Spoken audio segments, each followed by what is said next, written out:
ایک بہن نے فرمایا کہ تعویذ لٹکانے والی جو حدیث ہے اس کے بارے میں ذرا بتا دیجئے۔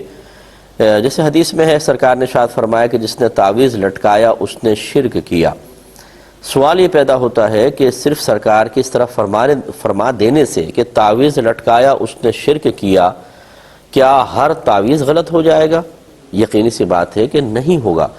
ضرور اس حکم میں کوئی نہ کوئی علت تو موجود ہے۔ نبی کریم صلی اللہ علیہ وسلم نے اصل میں کفار جو تھے وہ شرکیہ اور کفریہ تعویذ لٹکایا کرتے تھے، ان کو منع کرنا سرکار کا مقصود تھا۔ اور یہاں ایک نقطے کی بات اچھی طرح یاد رکھیں کہ جب شراب کی حرمت کا حکم نازل ہوا تو شراب حرام ہوئی تھی، جن برتنوں میں شراب پی جاتی تھی وہ برتنوں کا استعمال تو کوئی حرام نہیں ہوگا، وہ تو برتن ہے، ان میں اگر آپ پانی پیے تو جائز ہونا چاہیے۔ لیکن رحمت کونین صلی اللہ علیہ وسلم نے شروع میں نہ صرف شراب تو حرام ہوئی تھی اللہ کی طرف سے، ان برتنوں کے استعمال کو بھی منع فرما دیا کہ نہیں کر سکتے۔ اور جب نبی کریم صحابہ کے سامنے کوئی چیز بیان فرمائے تو پھر تو صحابہ پہ نبی کا ماننا فرض تھا نا، گویا کہ برتنوں کا استعمال بھی حرام کر دیا، حکم ماننا فرض ہوا۔ جب کچھ عرصہ گزر گیا، اور یہ کیا اس میں حکمت کیا تھی کہ اگر سرکار اجازت مرحمت فرما دیتے تو جب انسان کسی چیز کا اگر کوئی عادی ہو کوئی شخص اور جس چیز کے ذریعے وہ اس ضرورت کو پورا کر رہا تھا وہ سامنے ہو تو اس کا اس دوسری چیز کی طرف دھیان جانا لازم ہے۔ چنانچہ سرکار نے ان برتنوں کے استعمال کو بھی منع فرما دیا کہ کسی کی توجہ ان برتنوں کی وجہ سے شراب کی طرف نہ جائے، اور ایسا نہ ہو کہ تقاضائے نفسانی اتنا زیادہ ہو کہ انسان شراب پینے پہ مجبور ہو جائے۔ جب یہ دیکھا کہ شراب سے دوری کا بالکل ماحول بن چکا ہے اور طبیعتیں اس کے ترک پر بالکل راضی ہو چکی ہیں اور یہ اس سے شراب کے معاملے میں مخالفت قلب میں راسخ ہو چکی ہے، سرکار نے پھر برتنوں کے استعمال کی اجازت مرحمت فرمائی۔ یہ اچھی طرح ذہن میں رکھیں کہ جب یہ شرکیہ تعویذات استعمال ہو رہے تھے، نبی کریم صلی اللہ علیہ وسلم نے شرکیہ تعویذات کے استعمال کو تو وہ حرام ہی تھے، وہ تو منع ہی فرمانا تھا۔ ذکر والے تعویذ بھی بعض حدیثوں میں آتے ہیں سرکار نے منع فرمائے، تاکہ ایسا نہ ہو کہ انسان کو اللہ کے ذکر والے تعویذ استعمال کرے اور آہستہ آہستہ انہی میں جا پڑے۔ لیکن فی نفس ہی حقیقتاً اچھے اور پاکیزہ تعویذات کو منع کرنا مقصود ہی نہیں تھا، اصل تو ہے کفری اور شرکیہ کلمات پر مشتمل تعویذات۔ جب اللہ تعالیٰ کا نام ہم ویسے زبان سے ذکر کر سکتے ہیں، نبی کریم صلی اللہ علیہ وسلم اظہار معجزہ کے لیے کھانا سامنے رکھ کر کلام الہی پڑھ کر اس میں برکت پیدا فرما سکتے ہیں، یا اللہ تعالیٰ ہی برکت پیدا فرماتا ہے، سرکار وسیلہ بن گئے، تو پھر ان کلمات کو لکھنا کیسے گناہ ہو سکتا ہے؟ پھر انہیں گلے میں لٹکانا کیسے گناہ ہو سکتا ہے؟ اگر کوئی کہے جی یہ توکل کے منافی ہے، اللہ پہ بھروسہ کرنے کے منافی ہے، تو اس لیے میرے خیال میں اس نے کبھی توکل کی تعریف نہیں پڑھی ہے۔ توکل کا مطلب ہوتا ہے کوشش کرنا اور انجام کو اللہ تبارک و تعالیٰ کے سپرد کر دینا، یعنی کوشش توکل کے منافی نہیں ہے۔ اور اگر کوشش کرنا توکل کے خلاف آپ مان لیں تو پھر تعویذ میں ہی کیوں، پھر دوا میں کیوں نہیں ہوتی؟ آپ ڈاکٹر کے پاس کیوں جاتے ہیں کہ اللہ پر توکل بھروسہ نہیں ہے آپ کو؟ دوا کیوں پیتے ہیں؟ اللہ پر کامل توکل بھروسہ کریں۔ جب وہاں پہ تمام تر کوشش کر کے آپ یہ کہتے ہیں جی ہم کوشش کر رہے ہیں، شفا دینا نہ دینا تو اللہ کے دست قدرت میں ہے، انجام کو ہم اللہ کے حوالے کر رہے ہیں، تو پھر تعویذات کے معاملے میں ایسا کیوں نہیں ہو سکتا؟ تو اس لیے خلاصہ کلام یہ ہے کہ جو نہیں پہننا چاہتا اس کی مرضی ہے، لیکن پاکیزہ کلمات پر مشتمل تعویذات استعمال کرنے میں شرعاً کوئی حرج نہیں ہے۔ اور نیت ہمیشہ یہ ہونی چاہیے، جو آپ ڈاکٹر کے پاس جاتے ہوئے یا دوا استعمال کرتے ہوئے بھی نیت حاضر رکھتے ہیں کہ نہ ڈاکٹر شفا دینے والا ہے نہ دوا شفا دینے والی ہے، شفا فقط میرا اللہ تبارک و تعالیٰ دے گا۔ ایسے اگر آپ گلے میں کوئی تعویذ لٹکا دیتے ہیں، یہ تعویذ شفا دینے والا نہیں ہے، شفا دینے والی ذات میرے اللہ تبارک و تعالیٰ کی ہے۔ اللہ تعالیٰ نہ چاہے تو ہزاروں تعویذ لٹکا لیں، کوئی فائدہ نہیں ہوگا، اور شفا دینا چاہے ایک بھی تعویذ نہ لٹکائیں، اللہ تعالیٰ شفا عطا فرما دے گا۔ انگریزوں کو شفا حاصل نہیں ہوتی،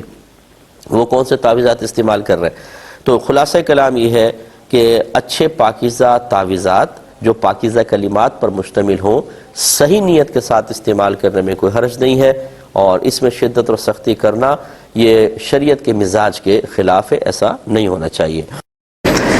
ایک آفر کوسچن تھا، کسی بھائی نے کہا کہ بعض اوقات جب ہم کھانا کھاتے ہیں تو دانتوں میں گوشت پھنس جاتا ہے یا روٹی کے ذرے وغیرہ پھنس جاتے ہیں، تو کیا لکڑی وغیرہ فی الحال ٹوتھ پک جس کو کہتے ہیں یوز کرنا صحیح ہے یا نہیں؟ کسی نے کہا ہے کہ یہ صحیح نہیں ہے، یہ غلط ہے، یہ یوز نہیں کرنا چاہیے۔ دیکھیں خلال کا استعمال کرنا ہمارے نبی کریم صلی اللہ علیہ وسلم سے بھی ثابت ہے، اور آپ نے حدیث بھی بیان فرمائی جو میں عرض کرتا ہوں لیکن ایک چھوٹے سے بریک کے بعد۔ بسم اللہ الرحمن الرحیم۔ تو یہ خلال کے بارے میں آپ کو عرض کر رہے تھے۔ نبی کریم صلی اللہ علیہ وسلم نے ارشاد فرمایا کہ کوئی مسلمان اپنے مسلمان بھائی کی کوئی بھی چیز اس کی اجازت کے بغیر استعمال نہ کرے، اگرچہ خلال کی لکڑی ہی کیوں نہ ہو۔ اس کا مطلب ہے تصور خلال تو وہاں موجود ہے، تو اس کو غلط کہنا مطلقاً یعنی وداؤٹ اینی کنڈیشن بالکل غلط ہوگا، بلکہ سنت کے بارے میں یہ کہنا کہ غلط ہے تو حکم سخت بھی ہو سکتا ہے۔ لیکن اگر منع کرنے والے کا کہنے کا مطلب یہ ہو کہ یار جب لوگ بیٹھے ہوں تب نہ کریں، کہ بعض لوگ یہ سامنے کرتے رہتے ہیں اور پھر تھوک بھی دیتے ہیں، تو یہ اس قسم کے بعض اوقات جو قریب بیٹھے ہوئے لوگ ہیں وہ کراہت محسوس کرتے ہیں، اس وجہ سے منع کر رہا ہو تو ایک الگ بات ہے، ورنہ اگر مطلقاً کہے کہ نہیں یہ ہے ہی غلط، تنہائی میں بھی نہیں کر سکتے، اور اس طرح بعض لوگ ہاتھ رکھ کے کرتے ہیں تب اس طرح بھی نہیں کر سکتے، تو یہ بالکل غلط ہوتا ہے۔ یہ سنت ہے، کر سکتے ہیں، سنت مستحبہ ہے، کوئی فرض یا واجب بھی نہیں ہے، لیکن منع کرنا اس کو بہرحال بغیر کسی کنڈیشن کے غلط ہوگا۔ لیکن انہوں نے پوچھا سالگرہ کی شرعی حیثیت کیا ہے؟ لیکن سالگرہ کی شرعی حیثیت مباح ہے، یعنی نہ گناہ نہ ثواب، اور یہ بالکل جائز ہے بشرطے کہ اس میں اور خرافات نہ ہوں، جیسے ڈھول ڈھمکا ہے، مردوں عورتوں کا اختلاط ہے، یا کسی نعمت کو ضائع کیا جا رہا ہو، کسی کی دل آزاری کا کوئی عمل سبب بن رہا ہو، یا تکلیف کا سبب بن رہا ہو، شور شرابہ کر رہے ہیں، محلے والوں کو تکلیف ہو رہی ہیں، ان چیزوں کا سالگرہ سے خاص کوئی تعلق نہیں ہے، یہ فی نفسی خود غلط ہے۔ ہاں اگر جیسے اب کیک ہے اور ہلکے آواز میں happy birthday to you وغیرہ کیا، کیک کاٹا کھلایا، اور کوئی مطلب ناجائز امور نہیں ہے، تو فی نفسی سالگرہ بالکل جائز ہے۔ بعض لوگ نادانی میں کہہ دیتے ہیں جی یہ تو انگریزوں کا طریقہ ہے۔ دیکھیں کسی قوم کا جب ہم کہتے ہیں یہ طریقہ ہے تو اس کا مطلب کیا ہوتا ہے؟ اس کا مطلب ہوتا ہے کہ وہ چیز اس قوم کے ساتھ خاص ہو، اور ایسی خاص ہو کہ جیسے اس چیز کا خیال آئے فوراً ذہن میں اس قوم کا خیال آ جائے۔ تو یہ ایسی چیزوں کو اختیار کرنا منع ہوتا ہے کہ جو مسلمانوں میں عام نہیں ہوئی، کسی قوم کے ساتھ خاص ہیں، جب اس چیز کا خیال آئے گا، اس قوم کا خیال آئے گا، تو اس کو مسلمان کے لیے اپنانا منع کیا گیا۔ اس کی وجہ یہ ہے کہ جب مسلمان اس کو اپنائے گا، مسلمانوں میں عام تو ہے ہی نہیں، تو اس کو دیکھ کر کافر ہونے کی بدگمانی پیدا ہوگی، اور مسلمان کو اپنے آپ کو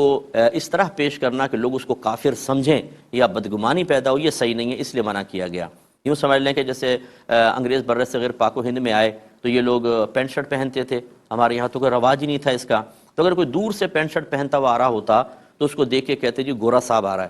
یعنی وہ انگریز آ رہا ہے، وہ قریب آئے تو پھر اور واضح ہو جائے۔ تو جب تک یہ اس طرح انگریزوں کے ساتھ خاص رہا، اس زمانے میں پینٹ شرٹ پہننا منع تھا، کیونکہ اس وقت اگر کوئی مسلمان پہن کے آ رہا ہوتا تو کوئی سمجھتا یہ کافر آ رہا ہے سامنے سے، اور اپنے آپ کو بدگمانی پر پیش کرنا صحیح نہیں۔ پھر جب یہی پینٹ شرٹ مسلمانوں میں بہت زیادہ عام ہو گیا، اب کوئی سامنے سے پینٹ شرٹ پہن کر آ رہا ہے تو کوئی بھی یہ بدگمانی نہیں کرتا کہ کافر آ رہا ہے، کیونکہ وہ مسلمانوں میں بہت زیادہ عام ہو گیا ہے، اب کفر کی بدگمانی نہیں ہوتی۔ ایسے ہی سالگرہ کا مسئلہ ہے کہ یہ گھر گھر پھیل چکا ہے، سب لوگ مناتے ہیں سالگرہ۔ کوئی بھی ایسا نہیں ہے کہ آپ سالگرہ منائے جا رہی ہو تو آپ کے ذہن میں خیال ہے شاید یہ کرسچن فیملی ہے، شاید کوئی یہودی فیملی ہے یا ہندو فیملی ہے، ایسا کوئی خیال نہیں آتا۔ مسلمانوں میں عام ہو چکا ہے، لہٰذا اب سالگرہ منانے میں شرعاً کوئی حرج نہیں۔ باقی خرافات تو منع ہے، وہ اس میں نہیں، شادی میں بھی منع ہے کہ شادی بیاہ سنت ہے، لیکن اگر خرافات ہوں تو خرافات کو ختم کیا جائے گا، وہ غلط ہے، نہ کہ شادی کو منع کر دیا جائے۔ ایسی سالگرہ کا مسئلہ ہے۔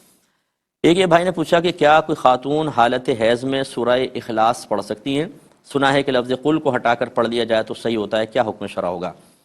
دیکھیں اصل اصول یہ ہے کہ جب کوئی ہماری بہن حالت حیض میں ہوں تو وہ قرآن کو قرآن کی نیت سے نہیں پڑھ سکتی۔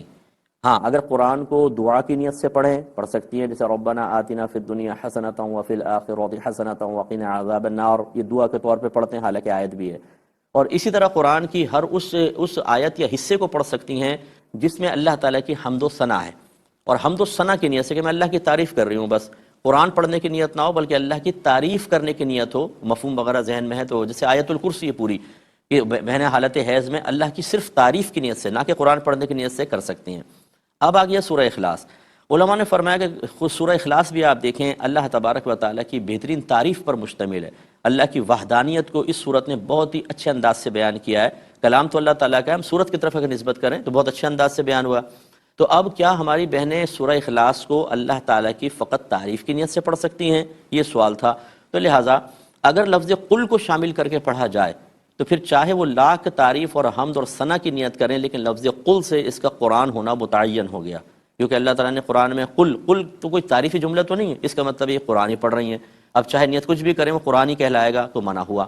اس لیے علماء نے فرمایا کہ جب سورہ اخلاص کو کوئی حائضہ بہن اللہ تعالیٰ کی حمد و ثنا کی نیت سے پڑھیں تو لفظ قل کو ہٹا دیں، جب لفظ قل ہٹ گیا اب وہ پوری سورت جو ہے صرف تعریف اور ثنا پر مشتمل ہے، تو اب اس کا پڑھنا بالکل جائز ہوگا۔